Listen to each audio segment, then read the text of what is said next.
Hi, everyone, and welcome to Business as Usual. Today, we are in your parents' basement.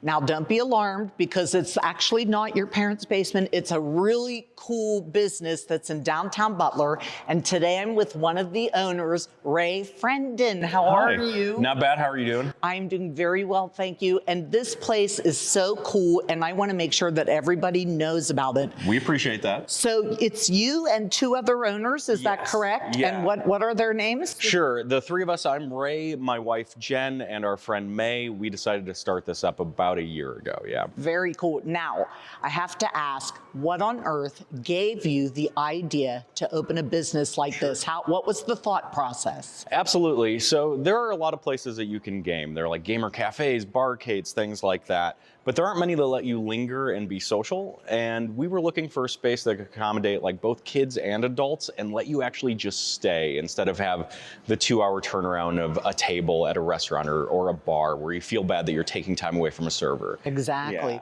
And you have lots of seating space and areas. So tell us a little bit about what people can find here. What kind of things and entertainment do you have? Absolutely. So we've got a number of things. We have about 620 board games. We have around 2,000 Dungeons and Dragons D&D role-playing books, things like that. 6 Warhammer armies, and that's the little plastic guys that you battle on a table. And it's just out for people to grab and learn how to play and hopefully meet some people. Now, how did you come across all this stuff? So a lot of this is the accumulation of the personal collection of the three owners. Jen knows board games more than I do, and May does. I know role-playing books that are esoteric and weird, and May knows wargaming. So between the three of us, we each kind of like own a pillar of things, and we try to like onboard people into trying these things out for the first time. That is incredible. Now, can people just waltz in off the street and say, I would like to come in and play a game? How does this whole thing work? Absolutely. So that's exactly right. We charge a day pass, kind of like a cover charge. And that is the one thing that we monetize. So that way, people can just linger. They can bring in outside food. They know they have one charge. They walk in. They can bring a large group. We can seat a lot of people, like you said. And then they can hang out all day until 11 p.m. most nights or 1 a.m. on the weekends. And now when people get the day pass, can they come and then if they have something to do, they can go do that and then they can come back whenever they want throughout that day? Yeah, that's absolutely right. So it doesn't like turn to dust when the sunlight hits it. So if you've got to walk a dog or go home and clean a litter box, you can come back or pick up a kid. Like we have people that'll do kids activities in the morning, go home, eat dinner, and then do adult stuff at night. And so we try to make sure that people aren't like punished for having to go somewhere, right? Right. Yeah. You guys, this building will celebrate its 100th anniversary next year. So tell everyone a little bit about where you're located and what you bring to downtown Butler. Sure, absolutely. So the building is, as you said, about to celebrate 100 years. We are on 106 South Main Street, which is in the heart of downtown Butler. It's the tallest non-spired building in Butler, which is such a little qualifier that I like a lot.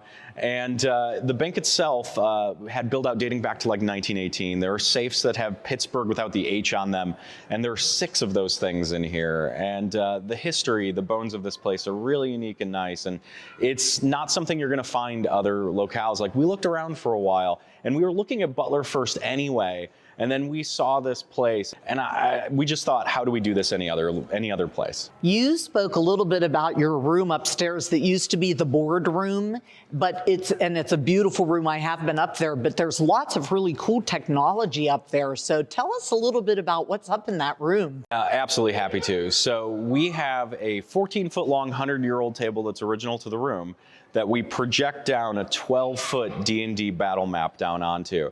And so that's an interactive map to play Dungeons and Dragons or any role-playing game that you can also use for things like Star Wars poker. It's called Sabacc. And so we have a Sabacc table that we project down, or any other board game that it can accommodate. So that room uses projection mapping, kind of like the front of the Disney castle, to display both what you're playing, but then to match it into 2 scenes that like will set the tone. So if you're playing a story in a swamp, the windows in there change into that of a swamp. That's cool. So I've been looking around a little bit and I see like a 3D printer and giant things that cut sticks. So you do all kinds of stuff here. Yeah, so we have like 6 3D printers. We have a CNC that'll do 3D wood carves. We have an embroidery machine, screen printing press, large vinyl plotter, so the cutting stickers, you're spot on, like all the signage we did ourselves. Oh. And we do classes on those things, and also just like if people want something made, they can come in and have it made too. So they can learn how to do things like that and they can find that information on your... Yeah,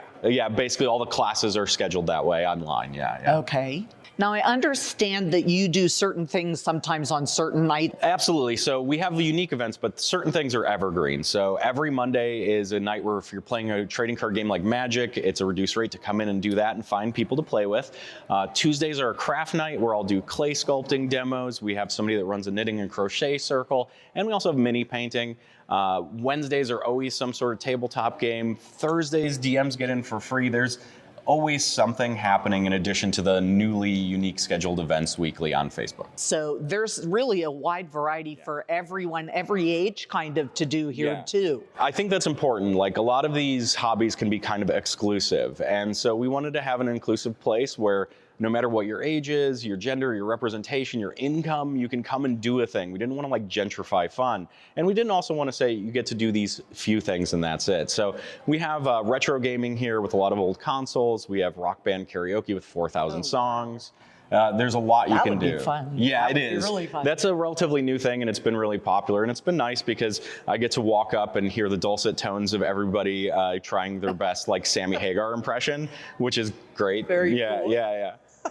Now, you have room for parties and things like that, so I assume that you can rent a space in the facility for a party, and how would you go about doing Absolutely. We have a couple of options for that. We have one private room that's the original executive suite of the bank. It's a boardroom with 100-year-old hardwood on the walls. It's very pretty. And that is a private spot that anybody can rent at any time. In addition, if you have, like, let's say a large corporation or a lot of a really big birthday party, you can do a facility buyout.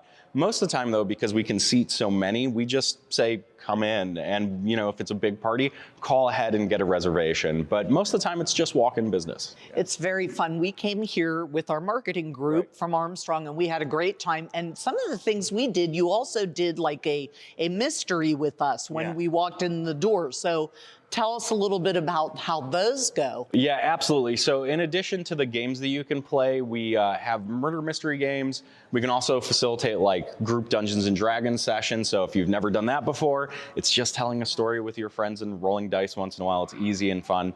And if you're a hammy theater kid like me, you get to just ham it up and talk and be social and yes and for like an hour plus. So. And rumor has it you also have an escape room. Is that true? Yeah, so we are currently working on that. It's going to open soon. That's going to be like kind of a spooky 80s themed escape room. And hopefully that will be a good experience in the same way. Like we try to make things experiential here.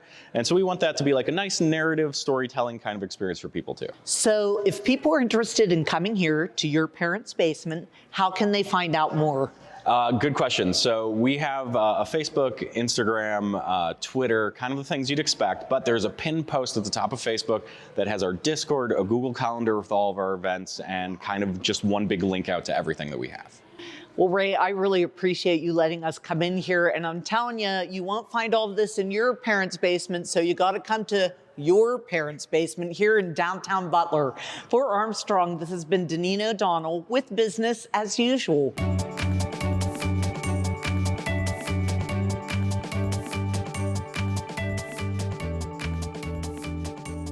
Thanks for watching this episode of Business as Usual. If you want to see more, just click on the playlist button up here. To keep up to date with all the shows from the Armstrong Neighborhood Channel, you can click on the subscribe button down here. See you next time.